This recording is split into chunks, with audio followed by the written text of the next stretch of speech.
I always thought that being married for decades meant truly understanding the person next to you. After all, 30 years should teach you everything about someone, right?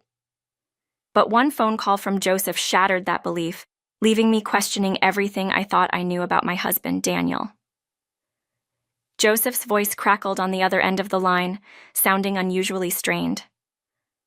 Nancy, I'm sorry to tell you this, but I don't think I can continue sending money for Mom's care much longer. I felt a chill creep up my spine. What do you mean? I stammered. Money for care? It didn't make sense. Joseph, what are you talking about? What money? There was a long pause on the other end before Joseph's voice returned, quieter this time. You didn't know? I've been sending Daniel $1,500 a month for the past few years to cover Mom's care. He was supposed to give it to you. My stomach twisted in knots. I could hardly breathe. That money had never reached me. I'm Nancy, and I've been married to Daniel for 30 long years. We got married young, both of us just 25 at the time. Now, at 55, I can't help but wonder if those 3 decades were nothing more than a cruel illusion. Back when we first got married, our life was filled with energy. We fought, sure. What couple doesn't? But once the kids were born, our arguments became more intense. Looking back, I thought those fights meant we cared, as if the shouting proved we still had passion for each other. But when the kids grew up and left home, everything changed. The house grew quiet. Too quiet. We stopped talking. The arguments vanished, and with them, the spark in our marriage. Daniel and I became strangers living under the same roof. Now, we sleep in separate rooms, hardly acknowledging each other's existence. I make dinner and leave it outside his door like I'm serving some hotel guest. In return, I get notes, cold, impersonal instructions scrawled on paper. Dinner was terrible. Make something better tomorrow. Or, take my suit to the cleaners by morning. There were no thank yous or conversations, just demands. It was as if he had forgotten I was his wife, not his servant. Despite everything, I still tried. I thought maybe, just maybe, we could rekindle what we'd lost. Now that the kids were gone, I wanted to find a way back to each other, but Daniel seemed to have no interest. The only thing that tied us together anymore was his mother, Sarah. After my father-in-law passed away, we invited Sarah to live with us. She was getting older, and Daniel didn't want her living alone. But over the years, Sarah's health deteriorated. She became bedridden, completely dependent on care. I took on the responsibility of looking after her. Even though she was Daniel's mother, he showed no interest in helping. Sarah was always so apologetic, her sharp mind still intact despite her failing body. I'm sorry for being such a burden, she'd say. But I didn't see it that way. I had already lost my own parents, so taking care of Sarah felt like the least I could do for the last parent I had. Even when the caregiving got tough, I never complained. The government provided some assistance, and Richard, Daniel's uncle, helped financially. I managed everything while Daniel stayed in his room, barely acknowledging either of us. His own mother, forgotten. When Sarah passed away suddenly, it felt like the world had shifted. I was devastated, but Daniel? He barely seemed to notice. He went through the funeral preparations like it was just another task to complete. No emotion, no sadness, just cold efficiency. I'll never forget what he said at the funeral. After the ceremony, as we were accepting condolences, Daniel turned to one of Sarah's relatives and said, "I'm glad she's gone. She was such a burden." I felt sick to my stomach. How could he say that? Sarah had been nothing but kind to him, to us. And yet Daniel seemed relieved that she was dead. I didn't understand. How could a son be so heartless? The relatives were furious, especially Richard. "You don't mean that," Richard said, his voice barely hiding his anger. But Daniel just shrugged. After the funeral, things got worse. Daniel avoided me even more, speaking only through our children if he needed something. It was like he had completely checked out of our marriage. But worse than the silence was the realization that I had been living with someone I didn't truly know. A month after Sarah's death, Life had become unbearably quiet.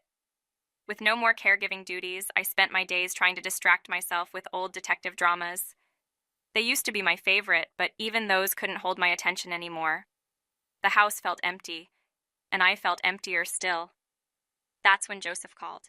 He hadn't been in the country for years, working overseas while supporting Sarah from afar.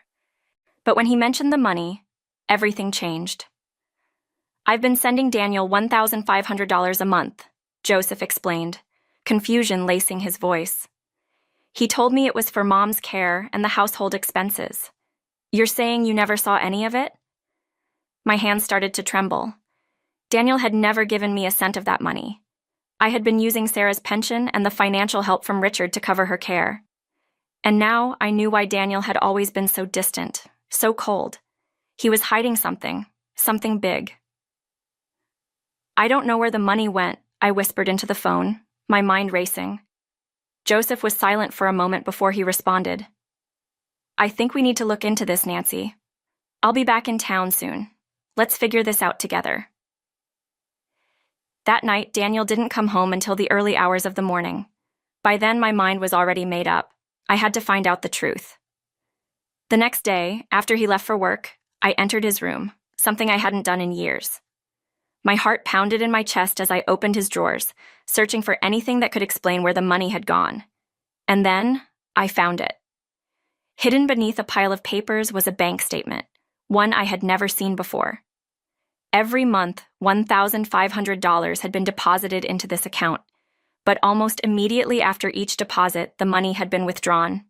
All of it. I stared at the statement, my hands shaking. Where had it gone? What had Daniel been spending it on?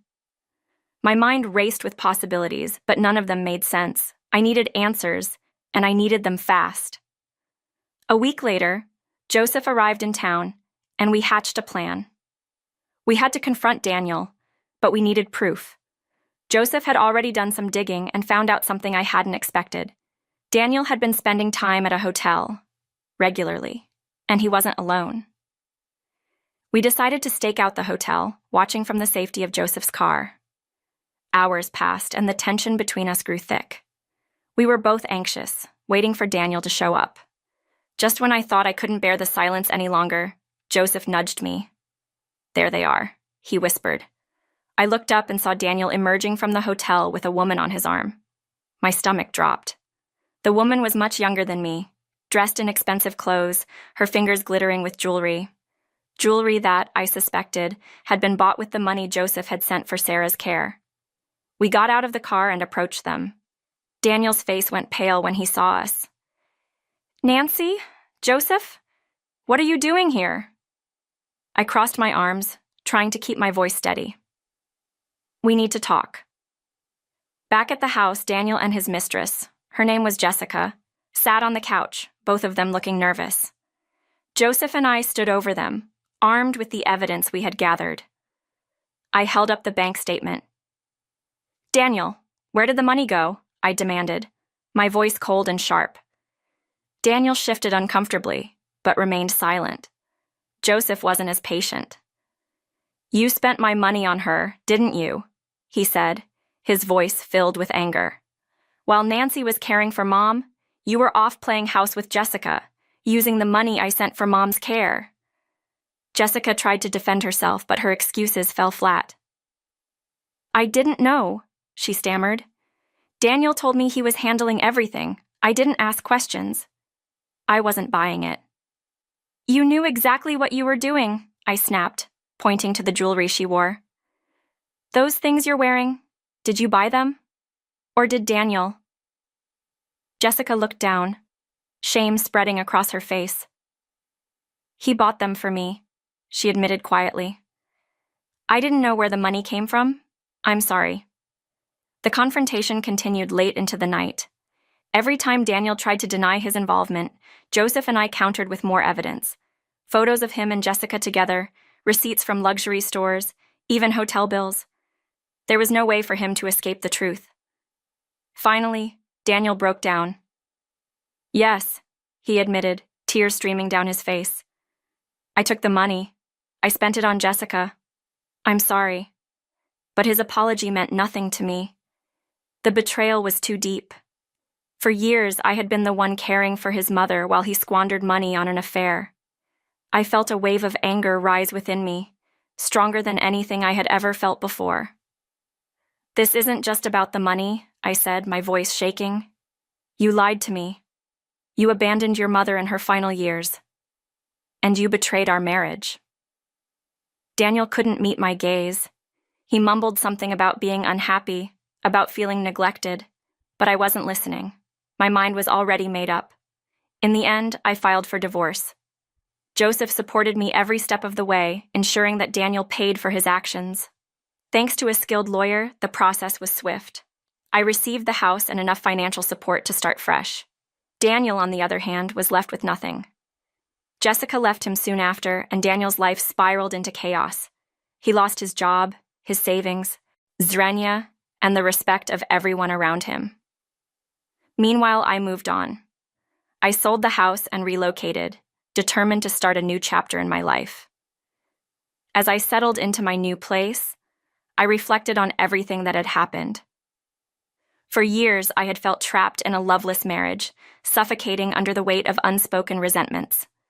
But now, I was free. Joseph, ever the supportive brother-in-law, invited me to visit him overseas. "Come stay with me for a while," he said. "You've earned it." I hesitated at first, unsure if I was ready to take such a big step. But then I realized that this was my chance to start over, to discover who I was outside of my marriage. And so, here I am, sitting on a plane, heading toward a new adventure. For the first time in years, I feel hopeful. Life is still full of possibilities, and I'm ready to embrace whatever comes next.